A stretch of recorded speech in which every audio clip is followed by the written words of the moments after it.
एक बेटी पिता के पैरों को पकड़ती है और दूसरी बेटी पिता के सीने पर बैठ जाती है हैसिया लेकर। वो पिता की गर्दन पर ताबड़तोड़ वार कर रही थी और पिता जैसे ही तड़पता है तो जो बेटी पैरों को पकड़ी हुई थी वो फौरन अपना चाकू निकालती है और पिता के पेट पर ताबड़तोड़ चाकुओं से हमला कर देती है। और आधी रात को दोनों बेटियां मिलकर अपने सगे पिता को, जिस पिता ने पाल पोस कर बड़ा किया था, उस पिता को मौत के घाट उतार देती हैं। प्लानिंग उनकी इतनी शातिराना थी कि पिता को मारने के बाद वो वापस अपने कमरे में जाती हैं और अपनी माँ के पास जाकर सो जाती हैं। सुबह होती है और जैसे ही लाश देखती हैं तो ऐसा ड्रामा रचती हैं कि पूरा गांव मिलकर उन दोनों बेटियों को चुप करने में लगा हुआ था। वो बार बार बेहोश होकर गिर रही थी, अपने पिता की मौत बर्दाश्त नहीं कर पा रही थी। लेकिन गांव में किसी को भी पता नहीं था कि जिन बेटियों के ऊपर वो तरस खा रहे हैं उन्हीं बेटियों ने अपने पिता की हत्या की है। लेकिन प्लानिंग इतनी अच्छी होने के बावजूद सिर्फ वो एक गलती कर देती हैं, जिस गलती की वजह से वो पकड़ी जाती हैं। तो चलते हैं और आज की इस घटना को शुरुआत से जानते हैं कि आखिर बेटियों ने अपने पिता की हत्या क्यों की और हत्या किस प्लानिंग से की थी और किस गलती की वजह से वो पकड़ी गई। तो चलते हैं और इस घटना को शुरुआत से जानते हैं आखिर तक। तो दोस्तों, मेरा नाम मानस है। उम्मीद है कि आप सब अच्छे होंगे, सुरक्षित होंगे। और जो आज की घटना है वो उत्तर प्रदेश के मुजफ्फरनगर जिले की है। वहां का एक भोपा थाना है और उसी थाने के अंतर्गत एक गांव पड़ता है, मोरना गांव। 23 फरवरी की सुबह सुबह जब होती है, मोरना गांव के लोग उठते हैं तो सुबह 6 बजे के टाइम पर गांव वालों को चीख पुकार की, रोने पीटने की आवाजें लग रही थी। और जो आवाजें आ रही थी वो किसान राम प्रसाद के घर से आ रही थी। फौरन गांव वाले राम प्रसाद के घर की तरफ दौड़ते हैं। जब घर के अंदर घुसते हैं तो देखते हैं कि उनके पूरे परिवार, उनकी पत्नी, उनकी बेटियां, बच्चे सब रो रहे हैं, क्योंकि राम प्रसाद जिस चारपाई पर सोए हुए थे उनका गला पूरे तरीके से कटा हुआ था। किसी ने उनकी रात को हत्या कर दी थी। और अब ये जब बच्चे, क्योंकि राम प्रसाद दरवाजे के पास सोते हैं, और जब सुबह सुबह पत्नी बाहर आई तो पत्नी ने देखा कि राम प्रसाद की किसी ने हत्या कर दी है और बस चीख पुकार का आलम हो जाता है। फौरन जो गांव के लोग थे वो भोपा पुलिस को फोन करते हैं कि यहाँ पर किसान राम प्रसाद की हत्या कर दी है। पुलिस मौके पर पहुंचती है, मुआयना करती है तो देखती है कि गले को राम प्रसाद के हैसिया से किसी धारदार चीज से काट दिया गया है। आंखों में, पूरे गर्दन पर चाकुओं से ताबड़तोड़ वार किए गए हैं, पेट पर वार किए गए हैं। मतलब राम प्रसाद को इतने बेरहमी से मारा है कि राम प्रसाद ढंग से तड़प भी नहीं पाए हैं। मतलब जैसे ही मारा है तो वो ना चीख पाए हैं, ना उठ पाए हैं, मतलब उस चारपाई पर ही रह गए हैं। वही पुलिस ये हैरत में थी कि राम प्रसाद का जो घर है, राम प्रसाद दरवाजे की तरफ सोते और अंदर जो उनकी पत्नी है चंद्रकली, वो और उनके 4 बच्चे अंदर कमरों में सोते हैं। लेकिन राम प्रसाद की हत्या हुई और राम प्रसाद की चीख की आवाज़ से किसी की आंख नहीं खुली। ये बड़ी हैरत की बात थी। लेकिन परिवार में रोने पीटने पड़े हुए थे। परिवार का कहना ये था कि रात के टाइम बदमाश वगैरह आए होंगे और उन्होंने ही राम प्रसाद की हत्या की है। राम प्रसाद की उम्र 55 साल थी और वो एक किसान थे। वो बड़े सीधे सज्जन इंसान थे, उनकी किसी से कोई लड़ाई नहीं हुई थी। पुलिस छानबीन करने में लग जाती है। पुलिस छानबीन कर रही थी, डॉग स्क्वाड को बुलाया जाता है। अब जो खोजी कुत्ते थे वो घर के आसपास का ही चक्कर लगा रहे थे। मतलब कुत्ते कहीं इधर से उधर नहीं जा रहे थे, घर के आसपास का चक्कर लगा रहे थे। पुलिस इधर से उधर पूरी छानबीन करती है। लेकिन पुलिस को एक चीज़ नज़र आती है, जिस चीज़ की वजह से पुलिस का शक अलग से गहरा जाता है। पुलिस जब जहां पर राम प्रसाद मतलब सोए हुए थे जिस चारपाई पर, उसके पास बाथरूम बना हुआ है और बाथरूम के अंदर सब कुछ नॉर्मल था। लेकिन जब पुलिस नाली चेक करती है बाथरूम की तो बाथरूम की नाली में खून का पानी था। मतलब ये था कि किसी ने रात को ही राम प्रसाद की हत्या करने के बाद हाथ को धोया है। और जब नल को चेक किया जाता है तो नल पर भी थोड़ा थोड़ा खून लगा हुआ था। अब ये साफ हो गया था कि किसी ने, घर के ही इंसान ने हत्या, क्योंकि अगर कातिल होंगे तो कातिल हत्या करने के बाद हाथ नहीं धोंगे, उनको पता होगा कि अंदर के लोग उठ जाएंगे या फिर कोई आ जाएगा। तो इसलिए कातिल हत्या करने के बाद फौरन भागेंगे, 1 मिनट का भी इंतजार नहीं करेंगे। लेकिन परिवार का ही कोई इंसान जिसने पहले हत्या की, फिर हत्या करने के बाद उसने हाथ धोए, और दूसरी बात खोजी कुत्ते घर का ही चक्कर लगा रहे हैं, तो पुलिस का शक घर परिवार के लोगों पर हो जाता है। इसलिए पुलिस जो गांव की अड़ोसी पड़ोसी से उनसे पूछताछ करना शुरू करती है कि राम प्रसाद की अपने परिवार में किससे लड़ाई होती थी, राम प्रसाद की फैमिली में क्या क्या हुआ, कैसे हुआ। तो पड़ोसी बताते हैं कि राम प्रसाद के 6 बच्चे थे, जिसमें राम प्रसाद की 2 बड़ी बेटियां थीं, जिसमें शिल्पी और लता। शिल्पी ने कुछ साल पहले लव मैरिज कर ली और उसके बाद जो ये रामप्रसाद थे, इन्होंने अपनी बेटी लता की शादी कर दी। लेकिन फिलहाल में जो इनकी सबसे बड़ी बेटी, घर की जो सबसे बड़ी बेटी बची है कोमल, जिसकी उम्र 32 साल हो चुकी है, उसकी शादी इन्होंने नहीं की। और इसी बात को लेकर जो कोमल है उसकी और रामप्रसाद की अक्सर लड़ाई हुआ करती थी। और थोड़े ही दिन पहले, आज से 1 महीने पहले की बात है कि कोमल की और रामप्रसाद की लड़ाई हो रही थी। और लड़ाई इतनी ज़्यादा बढ़ जाती है कि जो ये रामप्रसाद थी, ये कोमल के कान पे चांटा मारते हैं और चांटा पड़ते ही कोमल आग बबूला हो जाती है और वो पिता के ऊपर टूट पड़ती है, पिता के ऊपर बराबर से हाथापाई करती है। और ये बात पिता को बड़ी नागवार गुजरती है और मामला बिगड़ जाता है। गांव के लोग पहुंचते हैं, दोनों को दूर करवाते हैं और आखिर में ये बात होती है कि कोमल अब रामप्रसाद के घर परिवार में, मतलब जो खाना बनता है उसमें से नहीं खाएगी, कोमल का खाना अलग बनेगा। तो कोमल अपना खाना एक घर में रहते हुए अलग बनाती थी और अलग थोड़ा बहुत घर में ही जो चूड़ियों वगैरह का ये दूसरा काम आता है वो जोड़कर वो काम कर लिया करती थी। लेकिन कोमल पूरे तरीके से अपने परिवार से अलग थी, ना वो अपने भाई से बात करती थी। मतलब ये बात पुलिस को पता चलती है।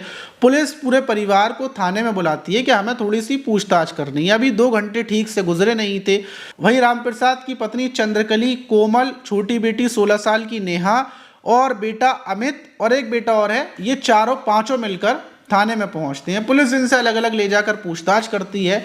लेकिन इसी बीच जब पुलिस जो छोटी बेटी है, जिसकी उम्र लगभग 16 साल है, जो 11वीं में पढ़ती है, नेहा, उससे जब पूछताछ करती है कि देखो अगर तुम्हें कोई बात पता है तो तुम बता दो, तो वो बड़ी घबराई हुई होती है, उसके हाथ पैर कांप रहे होते हैं, वो डरी हुई होती है, पसीने छूट रहे होते हैं। पुलिस उसको भरोसा दिलाती है कि देखो हम तुमसे कुछ नहीं कहेंगे, तुम्हें तो कोई सज़ा भी नहीं मिलेगी, तुम बता दो तुमसे अगर कोई गलती हुई है या तुमने अपने पिता के साथ कुछ किया है। तो जो नेहा थी वो टूट जाती है। बड़ी बेटी कोमल तो टूटी नहीं, वो कहती है मुझे नहीं पता, मैं तो सो रही थी, मुझे कोई कानो कान खबर नहीं है। लेकिन छोटी बेटी टूट जाती है और छोटी बेटी बेहद ज़्यादा रो रही थी, बड़ी बेटी कोमल भी रो रही थी। अब जब वो छोटी बेटी टूटती है, उससे पूछा जाता है कि तुमने हत्या कैसे की, तो वो बताती है कि मैंने हत्या नहीं की, जो मेरी बड़ी दीदी हैं उन्होंने मुझे हत्या में शामिल किया था, कोमल दीदी ने, और मुझसे उन्होंने बोला था कि हम लोग मिलकर हत्या कर देंगे। 23 फरवरी की रात लगभग 3 बजे के टाइम पर कोमल दीदी मुझे साथ में लेकर पहुंची थी। उन्होंने मुझसे ये बोला था कि तुझे पिताजी के पैर पकड़ने हैं, और एक चाकू उन्होंने मेरे भी हाथ में दे दिया था और वो पिताजी के सीने पर बैठकर हमले कर रही थी। और जब पिताजी फड़फड़ाए तो मैंने भी पीठ में चाकुओं से हमले किए और हम लोगों ने मौत के घाट उतार दिया। पुलिस अब कोमल को भी लाती है, नेहा को भी लाती है। अब दोनों से ये पूछा जाता है कि आखिर तुमने हत्या क्यों की। जब कोमल से ये बात पूछी जाती है तो कोमल बताती है कि पहली बात तो ये कि मुझे अपने पिता को मारने का कोई अफसोस नहीं है, कोई दुख नहीं है, और दूसरी बात, मैं शुरुआत से आपको पूरी कहानी बताऊंगी। आपको मेरी कहानी सुनने के बाद यही लगेगा कि मैंने अपने पिता की हत्या कर कर बिल्कुल सही किया।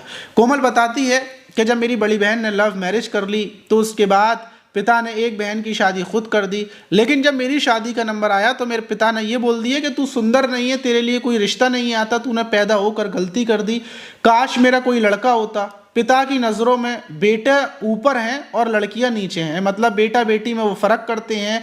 बेटियों को वो ये समझते हैं कि बेटियां बदचलन होती हैं, बेटियां भाग जाती हैं, क्योंकि बड़ी बेटी भाग गई, उसने बदनामी करवा दी, तो ये छोटी बेटी भी भाग जाएगी। वहीं कोमल से ये बोलते थे वो कि देख तेरी वजह से ही माहौल बिगड़ा है, क्योंकि कोमल का कुछ साल पहले एक प्रेमी था और उनका कहना यह था कि कोमल की वजह से ही जो बड़ी बेटी शिल्पी भागी है वो कोमल की वजह से भागी, और छोटी बेटी जो बिगड़ रही है वो भी कोमल की वजह से बिगड़ रही है। और यही वजह जाती कि वो मेरी शादी नहीं कर रहे थे और बस मैं घर पर रहती थी। और दूसरी चीज़, उन्होंने इतनी पाबंदियां लगा दी थी कि अगर वो मेरी शादी नहीं कर रहे थे तो मुझे घर से बाहर जाने देते, मुझे कुछ काम करने देते। वो घर से बाहर नहीं निकलने देते थे, ना ही नए कपड़े पहनने देते थे, ना अपनी पसंद के मैं कपड़े पहन सकती थी, ना छोटी बहन पहन सकती थी। हम दोनों के ऊपर इन लोगों ने प्रतिबंध लगा कर रखा था, ना घर से थोड़ी दूर जा सकते हो, ना अच्छे कपड़े पहन सकते हो, ना किसी से कोई बात कर सकते हो, बस घर में रहो। और लड़कों से तेज आवाज में बात नहीं कर सकते। उनकी नज़र में जो बेटा उनका अमित है वो सबसे ऊपर है, वो अमित को ही सारी प्रॉपर्टी देते। और वो मेरी शादी इसलिए नहीं कर रहे थे क्योंकि वो मेरे ऊपर पैसा बर्बाद नहीं करना चाहते थे, और ये बात उन्होंने मुझसे मुंह पर साफ बोली थी। और 1 महीने पहले जब मेरी उनसे लड़ाई हुई, मैंने उनसे बोला कि तुम मेरी शादी कर दो, मुझे यहाँ से जाने दो, अगर तुम शादी नहीं कर सकते तो मैं खुद शादी कर लेती हूँ, अगर शादी मैं खुद भी नहीं करती तो मुझे काम करने दो। लेकिन पिता ने साफ मना कर दिया। इस बात को लेकर विवाद हुआ और जब उन्होंने मेरे कान पर चांटा मारा सब लोगों के बीच में, तभी मैंने सोच लिया था कि मुझे अपने पिता को मारना है, और पिता को मारने का उसी दिन मैंने मिशन बना लिया था। लेकिन पिता को मैं कैसे मारती, उसकी प्लानिंग मैं बराबर कर रही थी। और मैं अपनी छोटी बहन नेहा को अपने साथ शामिल करती हूँ, उसको समझाती हूँ कि पिता हम लोगों के ऊपर कैसे प्रतिबंध लगाता है, ना हम कपड़े पहन सकते हैं, ना कहीं जा सकते हैं। अगर पिता मर गया तो हम लोग घूमेंगे फिरेंगे, ऐश करेंगे, इस प्रॉपर्टी में से भी हमें हिस्सा मिलेगा। देख मेरी शादी तो हो नहीं रही है, तेरी भी शादी नहीं होगी। ऐसे कर कर मैं छोटी बहन को समझाती हूँ और वो मेरी बातों में आ जाती है। फिर मैं अपनी एक जान पहचान के लड़के से ये बोलती हूँ कि मुझे रात में नींद नहीं आती, थोड़ी सी नींद की गोलियाँ ला कर दे दो। वो नींद की गोलियां ला कर दे जाता है। और 23-22 फरवरी की रात जब घर में मैं खीर बनाती हूँ तो उस खीर में मैं नींद की गोलियां मिला देती हूँ और पूरे परिवार को वो नींद की गोलियां मिली हुई खीर खिला देती हूँ, जिससे सब लोग बदहवास सो जाते हैं। और फिर रात होने का मैं इंतज़ार करने लगती हूँ। 23 फरवरी की रात लग जाती है और रात के टाइम में उठती हूँ, छोटी बहन कोमल को उठाती हूँ। मैंने हैसिया ले ली थी जिससे काटी जाती है खेती, वो बिल्कुल पैनी थी, और एक घर का ही चाकू।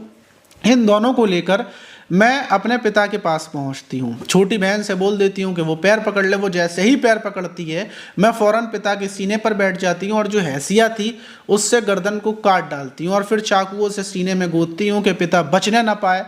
लेकिन बस फिर उसके बाद जो हैसिया थी उसको मैं पानी के नल से धोती हूँ, अपने हाथों को धोती हूँ और वापस आकर अंदर सो जाती हूँ। लेकिन जब सुबह होती है तो सुबह उठकर मैंने अपनी छोटी बहन को समझा दिया था कि सबसे ज़्यादा हम दोनों को रोना है, क्योंकि अगर हमने ड्रामा नहीं किया तो पुलिस को और लोगों को ये लगेगा कि शायद हमने हत्या की होगी। इसीलिए मैं सुबह सबसे ज़्यादा रोती हूँ अपने पिता के मरने पर कि किसी को भी शक ना होने पाए।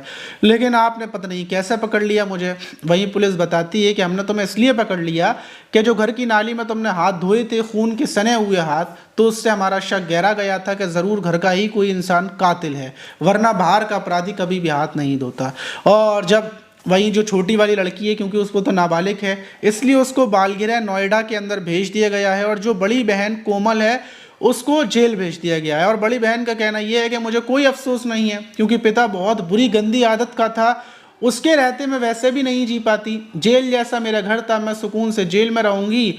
और मेरा भाई जो अमित था उससे भी कोई मेरी बोलचाल नहीं थी, तो मैंने जो किया अच्छा किया। वहीं पुलिस ने कोमल को उठाकर जेल भेज दिया। इस घटना के खुलासे के बाद हर कोई हैरान है कि अगर आप अपने बच्चों पर सख्ती करते हैं, अपने बच्चों के ऊपर ये मतलब चीज़ें करते हैं कि मतलब मतभेद करते हैं, कोई बच्चे को अच्छा बताते हैं, किसी को नीचा दिखाते हैं, तो इन चीज़ों से पूरा परिवार टूट जाता है और बच्चे आपसे नफरत करने लगते हैं। अगर आप सबसे बराबर से प्यार करेंगे, आप सबको बराबर से सम्मान देंगे, तो ही बच्चे आपको प्यार करेंगे। अगर आप ऊपर नीचे करेंगे, आप बच्चों के ऊपर प्रतिबंध लगाएंगे कि इधर नहीं जाना उधर नहीं जाना, तो ऐसा ही होगा। आप इस घटना पर क्या बोलना चाहेंगे? क्या कोमल को कड़ी से कड़ी सज़ा मिलनी चाहिए या कोमल ने सही किया? क्योंकि गांव के बहुत सारे लोग ये बोल रहे हैं कि कोमल ने जो किया राम प्रसाद के साथ वो बिल्कुल सही किया। आपको क्या लगता है? कमेंट बॉक्स में अपनी राय ज़रूर दीजिएगा। फिर मैं अगली वीडियो में आपके कमेंट्स को पढ़ूंगा और आपका नाम लूंगा। तो मिलते हैं किसी और वीडियो में।